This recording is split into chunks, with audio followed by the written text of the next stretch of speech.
PSP recording studio बिथार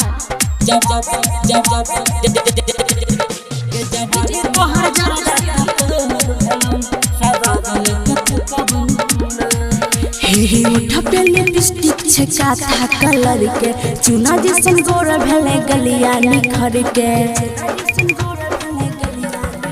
हे उठा पे lipstick छका था कलर के चुना जैसन गोरा भेले गलिया निखर के तोहर की छोड़ बिचारिया में होई जो तैयार मौका मिलता तो चुकवाऊ ना। गे जवानी तोहर जरदा के पहन भेलौ सबादल कथु कबौनाई गे जवानी तोहर जरदा के पहन भेलौ सबादल कथु कबौनाई। PSP recording studio बिथार गे जवानी तोहर जरदा के पहन भेलौ सबादल कथु कबौनाई गे जवानी तोहर जरदा के पहन भेलौ सबादल कथु कबौनाई। हेरे तुलसी 64 के मामे के जैसन लछिए हम अंगराई हेगे काला पत्ती मिलाई के खलियौ ना सजल कौ बढ़ाई ना सजल कौ बढ़ाई।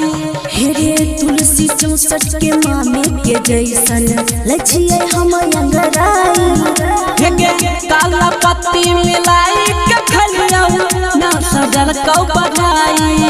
कहू करे ने फिल्म न होई गेल गिल पानी डालबे त सुख गौना।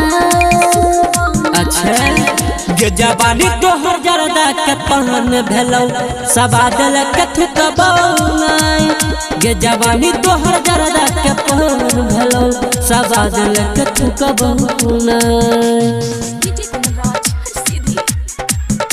PSP recording studio बिथार गे जवानी तोहर जरदा के पहन भेलौ सबादल कथु कबौनाई गे जवानी तोहर जरदा के पहन भेलौ सबादल कथु कबौनाई। हेरे पता छिकै काला कता के सोपारी होय छै बड़ा कमाल हेगे इहे कारण गल को सुत उठ के कारण राइटर प्यारे खुशी लाल गे राइटर प्यारे खुशी लाल गे। हेरे पता छिकै काला कता के सोपारी होय छै बड़ा कमाल हेगे इहे कारण गल को सुत उठ के कारण राइटर प्यारे खुशी लाल गे। कोमल का हो संजीत लाल तोहर के गरज चल न जबहि तारू कबौना।